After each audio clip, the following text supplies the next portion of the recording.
Today we're going to have a conversation about the Jefferson Gynecology, Medical Oncology, and Radiation Department. First of everything, I want to introduce Philadelphia International Medicine. Philadelphia International Medicine is a company that is owned and operated by 10 healthcare systems here in Philadelphia. One of them is obviously Jefferson Health, which is one of the leading centers, not only in the US, but in the world in regards to healthcare and obviously to oncology. Among our institutions, we have 2 medical schools, 2 masters in healthcare administration, 2 nursing schools, and 2 National Cancer Institute designated programs. Obviously, one of them is Jefferson. So all of these exist in the ecosystem of Philadelphia. Philadelphia is known as the city of education and medicine. 6 out of 10 physicians at some point in their career receive training here in Philadelphia.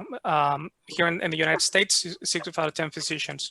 Because we have 7 medical schools, because we have over 100 hospitals, because we have over 100 universities. The first hospital that ever existed in the United States was here in Philadelphia. So Philadelphia has been leading the way since the beginning that our great nation exists. We basically do 3 things in Philadelphia International Medicine. One of them is clinical treatment. We provide concierge services for international patients to come here to Philadelphia to receive treatment for all kinds of diseases. Obviously, gynecologic oncology is one of them, but we also do lung transplant, liver transplant, maternal fetal medicine. So we have very robust programs with our institution. The second thing that we do is medical education. We do a lot of webinars. We travel with our physicians around the world to collaborate with medical associations, to participate in conferences, in Congress. We've been doing a lot of webinars lately, and so thank you everybody for joining us today. But we also do consulting services. We have different agreements with governments around the world. Just last year, we have patients coming from 50 different countries around the world, and we have agreements with their governments, with their embassies, with their hospitals, and we do centers of excellence for different institutions.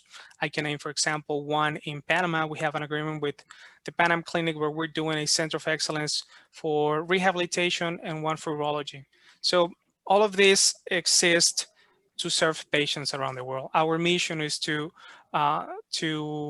be able to provide the best care, to be able to connect patients, insurance companies, and governments to the best physicians that are in Philadelphia, and we have some of them joining us today. So now I want to do a quick introduction to Jefferson so we can go from general to particular, and then I'm going to introduce our physicians today. Jefferson is among the best 100 hospitals around the world. As I mentioned, it's a National Cancer Institute designated cancer center, and Jefferson is expert in different pathologies. One of them is and specialties. One of them is OBGYN, but also we do blood marrow transplant. We have a very robust blood marrow transplant program. We also have the first dual international medical degree at Jefferson. We are high performing in 3 specialties, 7 adult procedures and conditions. So Philadelphia, Jefferson has been one of those hospitals and institutions in the city that is leading the way. And that's why we're very honored to have today Dr. Norman Rosenblum, Dr. Pramila Rani, and Dr. Russell Schilder, who are leading the way in the treatment of gynecologic oncology. Jefferson is not only a hospital, it's a healthcare system. You can see in here a map of the area of Philadelphia and New Jersey, and you can see all of the hospitals, the urgent care, the outpatient facilities, the academic facilities, the academic affiliated centers, the nursing facilities. So we have a very robust system that can accommodate all type of patients, and that's what I wanted to do as introduction. And now I'm going to introduce Dr. Norman Rosenblum, who is professor and director of the Division of Gynecologic Oncology. We also have Dr. Pramila Rani, associate professor for radiation oncology at Jefferson. And also we have Dr.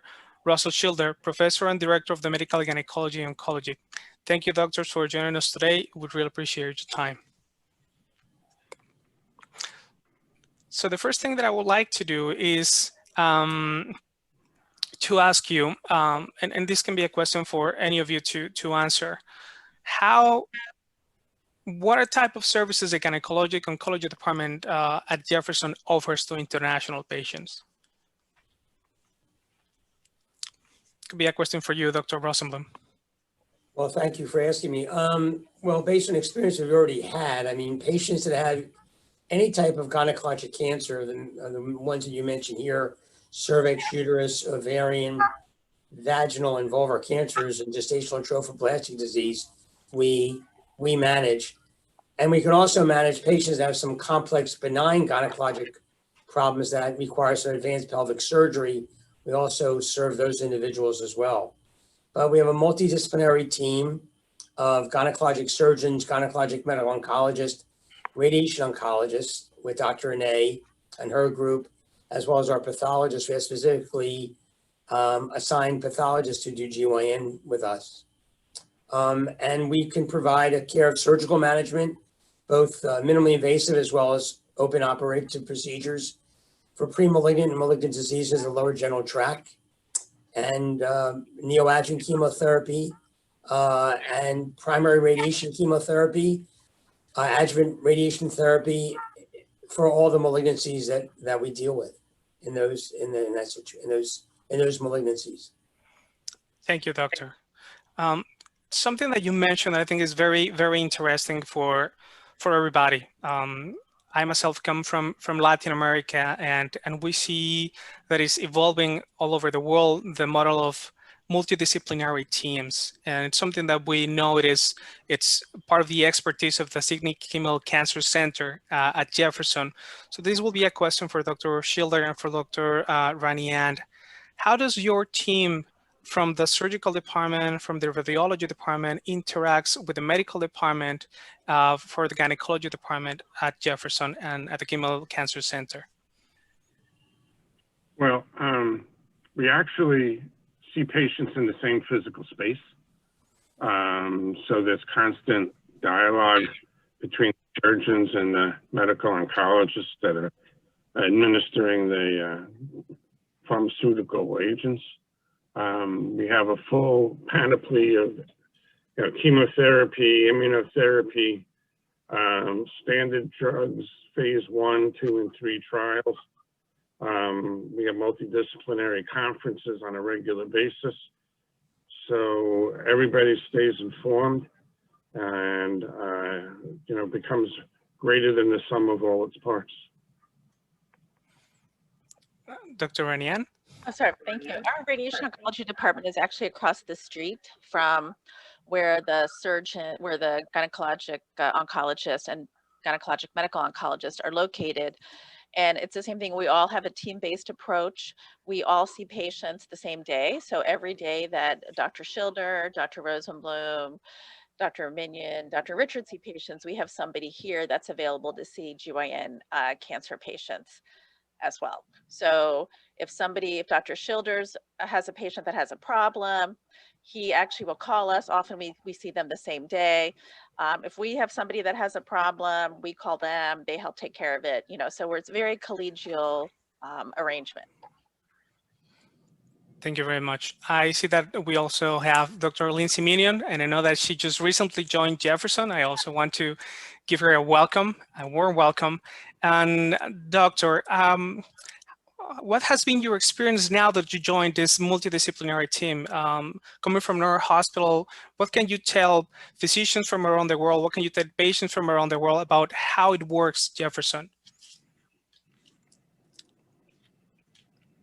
A little limited in my experience at Jefferson, but overall, a multidisciplinary team is just going to maximize results for patients, because you'll have physicians and practitioners from different disciplines coming together to highlight different areas of the plan to get the best results for the patient. So anytime it's a multidisciplinary team, the patient's getting the best care. Thank you, doctor. Now I would like to kind of start to do something more specific to each one of you, to start to ask questions that are more specific. Dr. Rosenblum, you are an expert in cervical, endometrial, ovarian, and uterine cancer. Can you tell us a little bit about the type of patients that you see, ages, type of pathologies they have? Well, we see, young individuals from their 20s. We see people up until their 90s. Occasionally, we'll see some children, some patients that are in their late teens. But now we have a GYN adolescent and pediatric gynecologist that works at Nemours as well as Jefferson. But we've seen young individuals as well in their late teens. As far as the type of pathology we see all types of ovarian, both benign and malignant. In uterine cancer, we see both, the type 1 and type 2 endometrial cancers, uterine sarcomas. Cervix, we see squamous cell cancer of the cervix, adenocarcinoma of the cervix, and mixed types, as well as very unusual types like small cell of the cervix. Vulvar cancer, we see, a large array of older as well as younger individuals that have the different types of vulvar, pre-malignant and malignant conditions. So we pretty much see all the different types of malignancy that can occur in the female reproductive tract. Plus, we see patients with gestational trophoblastic disease in those patients. Thank you, Doctor. I see that Dr. Scott Richard is joining us. Thank you, Doctor, for joining us today. I would like to ask a question now to Dr. Rani.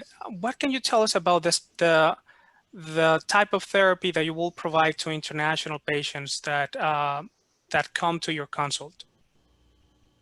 Certainly. So I see you have the rapid access radiation therapy program, but that actually is slightly different. So what we provide to our international patients, and we have had international patients, actually, I heard you say Bermuda, from Bermuda, many whom have family members in this area. We've also had international patients from the Middle East and elsewhere as well. So what we do is, as part of the coordination of care, if we know that somebody is coming from a distance, we all adjust our schedule. We all can see the patient the same day. If I know in advance that the patient will need, for example, a mapping session for the radiation, I'll schedule that the same day as well. And we have a good coordination for patients actually with uveal melanoma, metastatic uveal melanoma and uveal melanoma, where actually we often do the consult and the simulation and arrange a treatment schedule when we see them, so that way patients can have their travel plans made accordingly. Yeah, we just recently have a patient coming from Bermuda, and actually have a picture later. We have received a lot of patients from the Atlantic and the Caribbean, and one of the things that they always mention is how fast they are able to get the appointments with you, how fast they can get the exams that they need to get the tests. We have one time with a patient that came with an MRI. When they came here, they realized that it wasn't working. So we were able to work with you and to get her an MRI the next day. Something that in many other countries will not occur. So it's something that we really appreciate and working with you. Thank you very much. Now, Dr. Russell Schilder, I would like to ask you, what type of procedures, what type of services do you offer through your department? What has been what can you tell that is different about the Jefferson Medical Oncology? Well, the first thing I would say is that we do have medical oncologists who have expertise and specialize in gynecologic cancer, which isn't always that common. A lot of centers do not have any medical oncologists because the GYN oncologists do everything. But, it makes it easier to have the team approach. I'm not ever in the operating room and can't come see a patient. So we have a whole medical oncology team.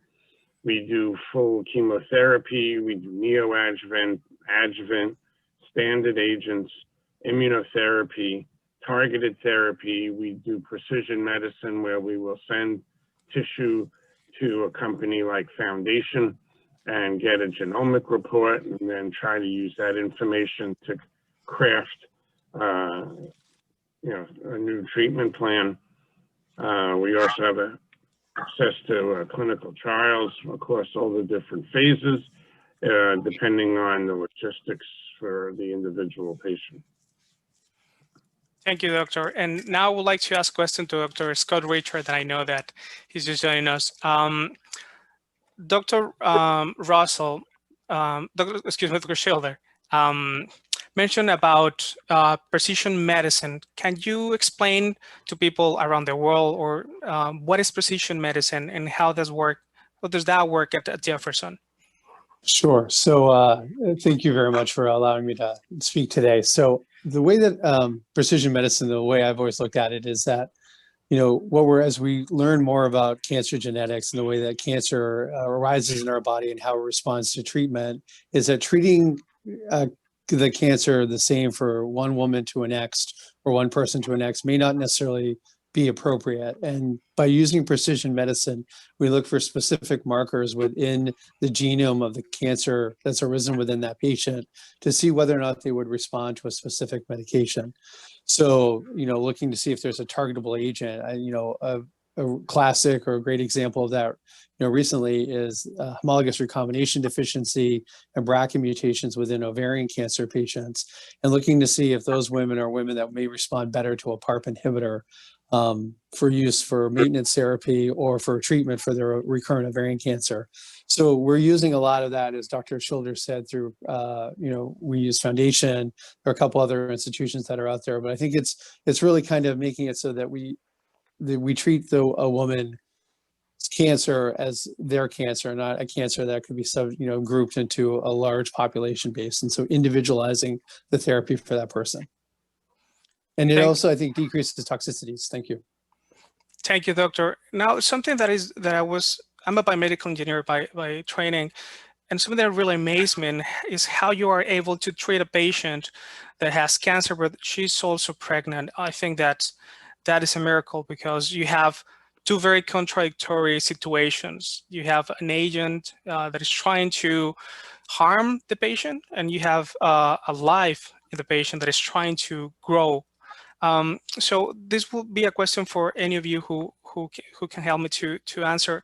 How does that work, the program for cancer during pregnancy? What will be the typical course of treatment for this type of patients? So, I think I can start. Dr. Schilder or Dr. Rosenblum may want to jump in. And so, some studies have shown that, women who have cancer during pregnancy definitely can benefit from chemotherapy. Generally, we try to preserve starting chemotherapy until after the first trimester of pregnancy. At that point, the organic development for the fetus has been complete. The organs have all formed within the uterus at that time. And so it minimizes the effect that the patient, the fetus would have from chemotherapy. What we've done also is that we work with our maternal fetal medicine specialists. Those are our high-risk OB patient or high-risk OB doctors, to try to work with them to become part of the team, and so incorporate them into the care of those patients. And we've had a few patients, Dr. Schilder, if you want to speak to that specifically, that we've done that before with very good outcomes and successes. Yes, we had, I think, a case that clearly crystallizes all of that. Is we had a woman in her 30s who was found in her beginning of the second trimester to have a clear cell carcinoma of her ovary. And working with the maternal fetal medicine team, we got her through it. We initiated chemotherapy during the second trimester with carboplatin and Taxol. She went to term, delivered, then Dr. Rosenblum operated. We gave her more chemotherapy, and actually, because of the clear cell nature, we even used some radiation therapy to her pelvis, and that was 6-7 years ago, and she's still doing fine. The baby's fine. And so we had the depth of knowledge on the team to handle all those complex aspects of that case with a successful outcome. Thank you, Doctor. Now, I wanted to kind of go a little bit into something that is starting to obviously to be wide use all over the world, which is immunohistochemistry. What type of patient, what type of gynecological patient will benefit of immunohistochemistry treatment? Dr. Rosenblum or Dr. Schilder? I can start and then Rustin can finish, but I mean, so first of all of our endometrial cancer cases that we do undergo evaluation for microsatellite instability at this time. And all of our non-serous ovarian cancers now are being tested for microsatellite instability as well to help treat these patients in an adjuvant manner, or if they develop recurrence. And we usually send, if somebody has a recurrent disease, we usually send, like Dr. Schilder said, we send their tissue for foundation to check for any molecular abnormalities that can help us in the management of those patients. And I'll let Russ take it from there.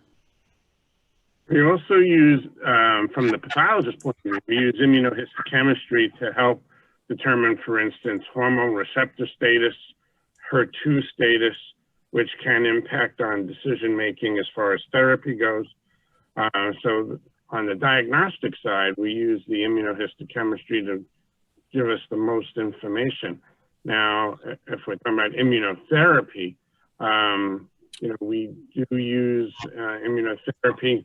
It mostly right now off trial is with endometrial cancer and cervix cancer, because it doesn't have much role outside of a trial setting in ovarian cancer.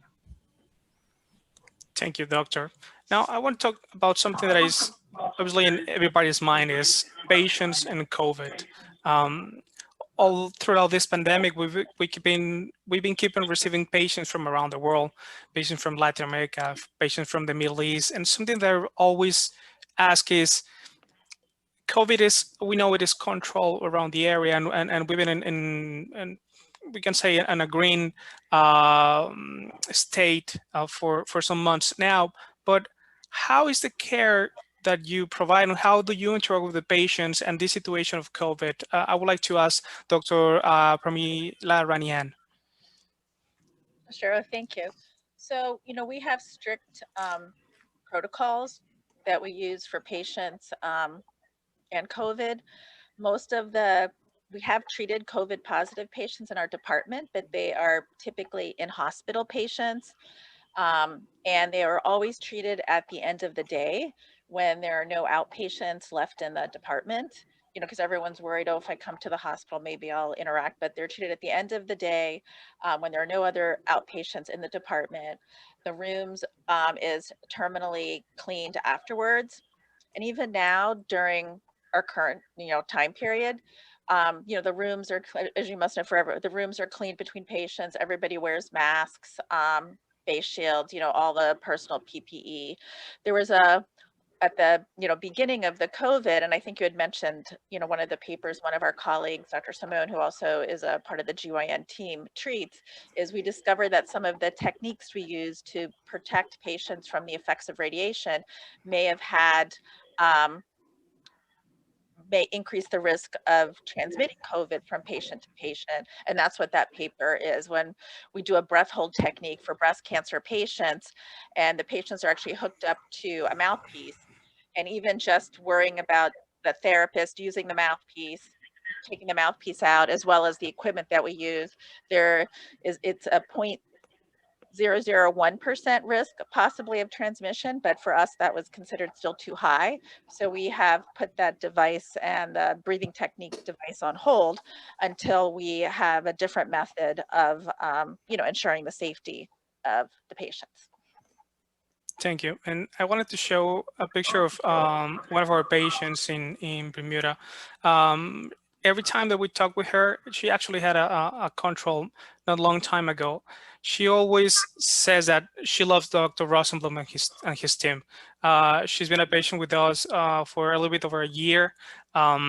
Ms. Stephanie Nieves, who is our manager for patient services, is the one who started the process with her, and it's been amazing to see how things can change when professionals like you are able to interact with this type of patients, to see them come again, even though we have a pandemic, to see them staying here and say that they love they love to come, that every step, that everything is controlled at Jefferson, and that she feels comfortable traveling even though we are in this situation. So for that, I also want to thank you.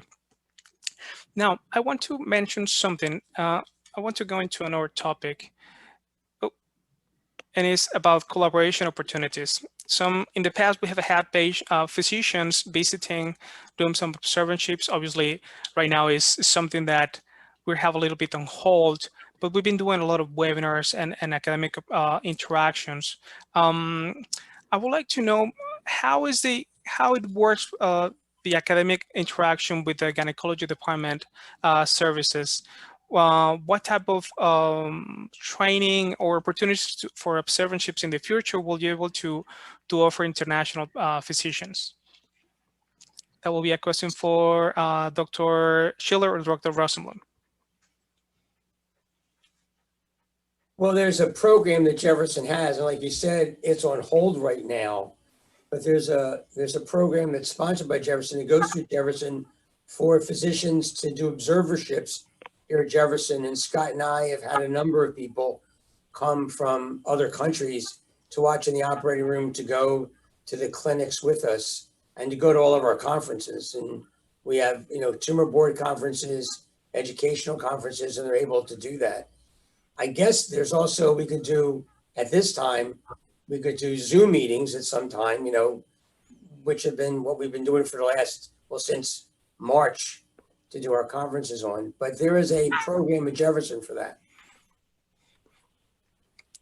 Thank you, Doctor. Now we'll open the panel for the physicians and the group that is accompanying us this morning. If you have any questions that you would like to ask our group, any comments of things that you would like to know, you can write down the questions on the chat.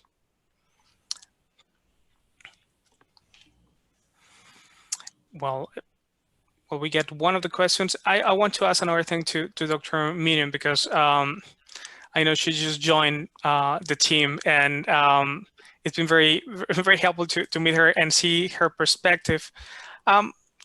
What did you think, now that you're part of the team, now that you joined Jefferson, is the ethos of how Jefferson treats patients? What is different? What can you tell? What attracted me to Jefferson and why I took this job is because of the people that I get to collaborate with. Everybody is very grounded. Everybody has a willingness to serve and put patients first. And so I think that that's what surrounds patients, is that care and complete care. Thank you. I think that we don't have any questions from the audience. I just want to leave you with this slide. Please, if you want to get a little bit more information about our Gynecologic Oncology program, want to discuss academic cooperation opportunities, or to refer a patient, please, you can contact us on this phone number and this email, and please visit our website. I think that for us it's an honor to be able to connect patients and from around the world to the great work that has been done at Jefferson, and it's truly an honor to be able to collaborate with you, doctors. Thank you very much. I don't know if you have any final comments, any final thoughts. We're here, we're working, we're taking care of the patients.